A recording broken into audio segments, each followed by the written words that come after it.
Hey everyone, and welcome to today's Explainer. We've got a really fascinating, high-stakes geopolitical puzzle to unravel today.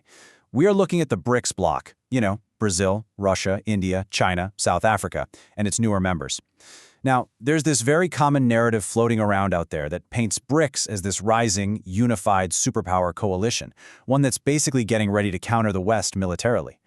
But when you dig into the actual data, the deep historical baggage, and just the structural design of the group itself, well, a completely different reality emerges.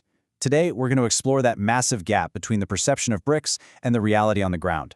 We'll specifically be focusing on why historical maneuverings and Western imperialism actually continue to prevent these nations from truly defending one another today, especially amidst claims that the West, and specifically the US, is actively trying to divide, rule, and exploit them. So, to really test this idea of a unified BRICS, we have to look at a pressing, real-world scenario.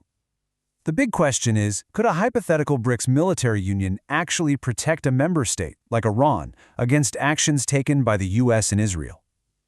With tensions just constantly simmering in the Middle East right now, this is literally the ultimate test case for the bloc's collective strength.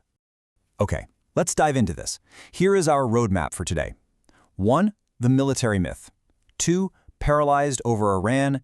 3. Colonial roots of division. 4. Modern divide and rule. And 5. The reality of BRICS. Starting off with Section 1, the BRICS military alliance myth.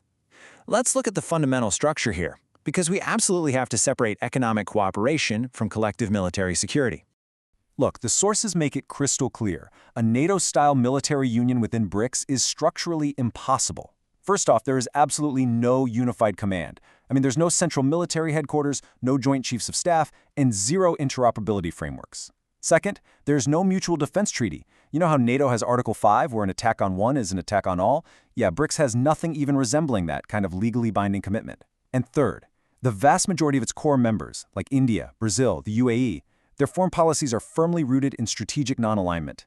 They actively, intentionally reject joining any rigid Cold War-style military bloc. So essentially, right now, BRICS is way more of an exclusive economic group chat than a band of military brothers.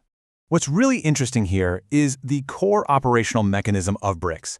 It runs on a 100% consensus-based model. That means a single member state has the absolute power to veto any collective stance. If even one country disagrees, the bloc cannot act. They can't even release a unified statement. In a military context, that makes collective action practically impossible, mostly because the fundamental national interests of these member states are incredibly varied, and often they're directly opposed to each other. Which brings us to Section 2, paralyzed over Iran. This is where we see that test case play out. When we look at Iran's recent addition to the bloc during these severe Middle Eastern escalations, we see exactly how that consensus model leads straight to institutional paralysis. Rather than uniting behind Iran, the whole bloc just immediately fractures into factions the second there's a crisis. You've got the friendly faction, that's China, Russia, and South Africa.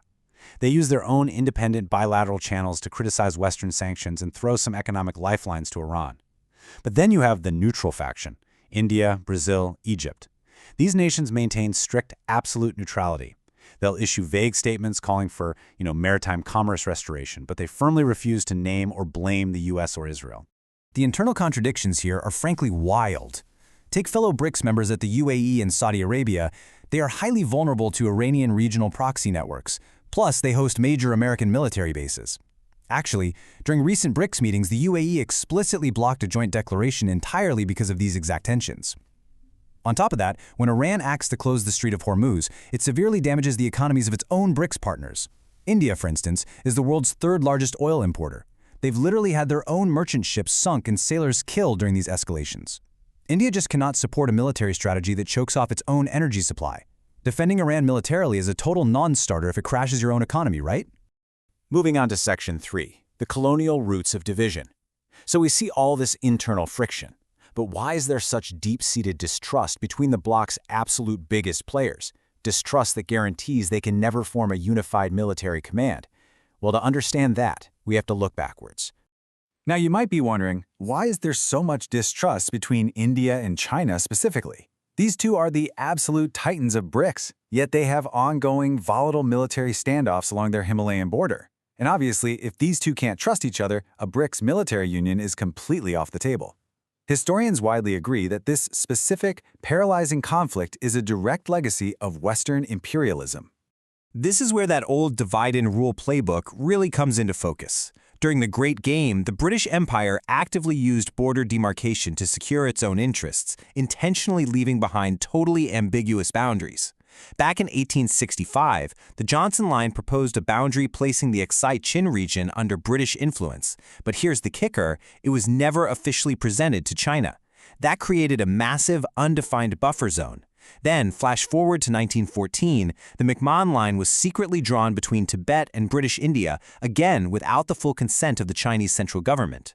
This intentionally messy, ambiguous mapmaking sowed the exact seeds of the border disputes that force India and China to view each other as military threats today. It's a prime example of how imperial division paralyzes the military potential of BRICS right now. Let's look at Section 4, Modern Divide and Rule Claims. That historical context is absolutely crucial, because those exact colonial lines are still being weaponized in today's geopolitical discourse. We are seeing a lot of accusations today that Western powers continue to exploit these historical anxieties to dominate the global order. Just look at this quote from Russian Foreign Minister Sergei Lavrov. He essentially claims that the West uses terms like the Indo-Pacific region specifically to pit India and China against each other. According to this narrative, which is heavily driven by Moscow and Beijing, the United States employs a modern divide and rule strategy. The claim is that the West exploits those old imperial border tensions to draw India into an anti-China alliance, specifically so the U.S. can rule over the region, rob it of its cooperative potential, and continue to economically exploit the global South. And this brilliantly illustrates a massive ideological chasm right down the middle of BRICS itself. On one hand, you have the Chinese perspective. Their state media frequently accuses the U.S. of instigating these tensions, arguing the West is purposefully dividing Asia to maintain global dominance and exploit them. But on the flip side, you have the Indian perspective. While New Delhi definitely acknowledges the messy colonial borders left by the British, they generally view the current friction not as Western manipulation, but as a direct result of modern Chinese expansionism and border transgressions. As an impartial observer looking at these sources, it's totally clear that this fundamental disagreement on the actual source of their conflict makes military trust impossible. I mean, if you can't even agree on who is causing their own border disputes, how could they possibly coordinate a unified military defense of a country like Iran? Section 5. Beyond colonialism. Now, it is also vital to point out that blaming Western imperialism entirely for the lack of BRICS cohesion kind of oversimplifies a much more complex modern relationship. There are massive contemporary non-colonial drivers keeping India and China divided too. You have China's rapid, asymmetric economic and military rise, which creates a severe power imbalance. Then there's the Pakistan factor. China's deep strategic alliance with Pakistan directly threatens India's security architecture. Both nations are intensely competing for regional influence in places like Sri Lanka and Nepal. And finally, fierce domestic nationalism in both countries makes political compromise on those disputed borders virtually impossible. Finally, Section 6, the reality of BRICS. So bringing this all together. When we take all this data, the consensus structure, the modern crises, and that heavy historical baggage of divide and rule, we get a really clear picture. BRICS is and will remain a trade and developmental forum. It is not a geopolitical shield. Because of the lingering poison of historical British border manipulation, the reality of intense modern rivalries, and the strict requirement of 100% consensus, the bloc simply cannot function as a military union. When faced with a crisis, like hypothetically defending Iran, BRICS will not unite in military defense. It will inevitably paralyze into silence and just issue hollow summaries. Which leaves us with a massive, unresolved geopolitical reality to ponder. So what does this all mean? If a bloc representing this much of the global population and economic power is structurally incapable of mutual defense due to these deep historical and modern fractures, who will actually dictate the security architecture of our emerging multipolar world? It's a question that is absolutely going to define the next century of global politics. Thank you so much for joining me on this explainer, and I hope this provided a clear, objective perspective on the true nature of BRICS. Catch you next time.